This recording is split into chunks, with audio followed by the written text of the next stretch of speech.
Well, I have a wonderful electronic invention I want you to see.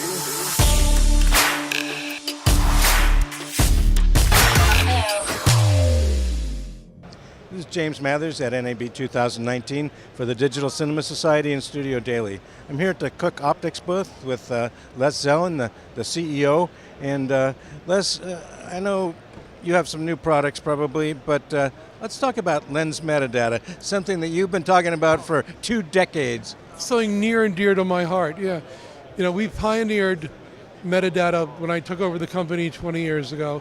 We created the I system, the /I system, which frankly has become more or less the standard of the industry. We've freely given it to our competitors as well as all the camera guys. So it's more or less, as I said, a standard. And we continue to improve I over the years from just iris and focus information to now we're reporting distortion and shading information. And we've been our problem has always been when the information leaves the lens, we lose control. So we've been working over the years with our eye technology partners to try to fill out this whole chain of how do you get the metadata out of the lens all the way to post and then use it constructively. Well, I am pleased to say after 20 years of pushing that stone uphill, I'm finally at the crest of the hill. We've been working for the last few months with the Pixel Farm, people that do tracking software, and we can now go to producers and effects people, and we can show them that we can save them thousands and thousands of dollars. Tracking that used to take 2-3 hours, we can now do in a matter of seconds. And the tracking, while necessary, is a non-artistic action. I mean, you got to do that, and then you hand it off to the artist to do their effects work. So by compressing that time from hours to seconds, I'm giving the artist actually more time to do their work. So everybody that's looked at this at the show now, you know, they leave with their mouth open when they understand the ramifications.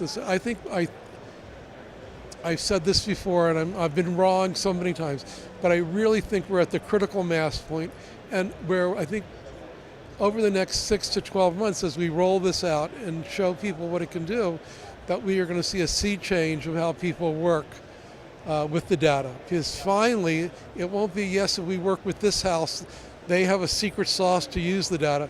It's now every person can use it, and the cost savings can be really huge. Effects are ubiquitous nowadays. With, you know, and everything, and of course, saving. Who doesn't need to save time? I mean, there's so many TV shows now that are being shot, and you know they're shot one day, and they air 3 days later. So, you know, you got to save as much time as you can. So I'm really excited. It's not necessarily. I'm excited because I've been working on it so long. It's not necessarily a Cooke thing. Because, as I said, we shared the I system with the industry. But I think it's finally metadata is going to start to live up to the potential that we've seen over the last 20 years and strive to deliver to the industry. So I'm very excited. The industry owes you a big debt of gratitude. But how about new lenses? Well, this year, you know, we've introduced in the last 2 or 3 years the Panchro Classics, the Anamorphics, the S7 full frame lenses, and last year we announced the full frame Anamorphics. So this year we decided to take a breather and try to complete all those lens sets and complete the promises we made. So like this lens is the 18 millimeter S7, which will now start shipping. We should complete the S7. My goal is to complete all our lens sets by the end of this year. So the Panchros will be complete, the S7s will be complete, and the new full-frame Anamorphics will be complete. We start delivering those, we've got them all here, or we got the first 4 here, and we'll start delivering those later this month. So, and there's obviously, full-frame Anamorphic is going to really help put, I think, full-frame, not that it isn't already on the map, but when you see it anamorphic, it is just stunning. And I think we talked maybe last year about, we picked a 1.8 squeeze ratio, which I'm pleased to see that most of the industry are people that are I won't say they're copying us, but okay.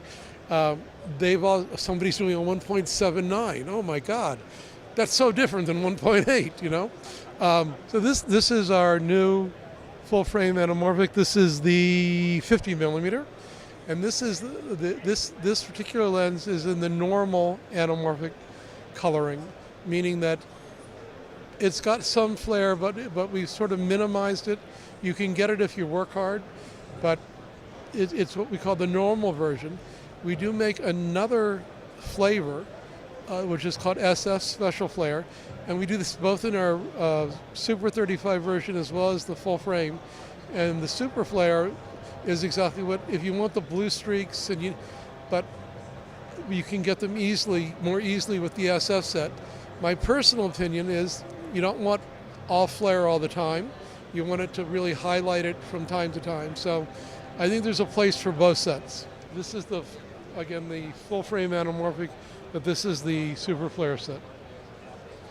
Hence and we put these yellow stripes on the front in different combinations so that from across the set you can take a look and say, oh yeah, that's the full frame anamorphic. I can see that super flare with the 2 spaced rings.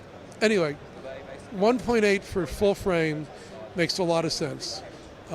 If you're going to release in a 2.4, 2.39 aspect ratio, you lose about 8 to 10% of the pixels when you crop the sides to get to 2.4.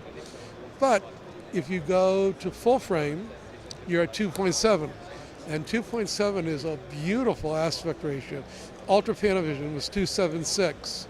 So I mean, it's really pretty. I think what will happen is in full frame anamorphic, I think they're going to end up releasing in 2.7 because it's just really pretty.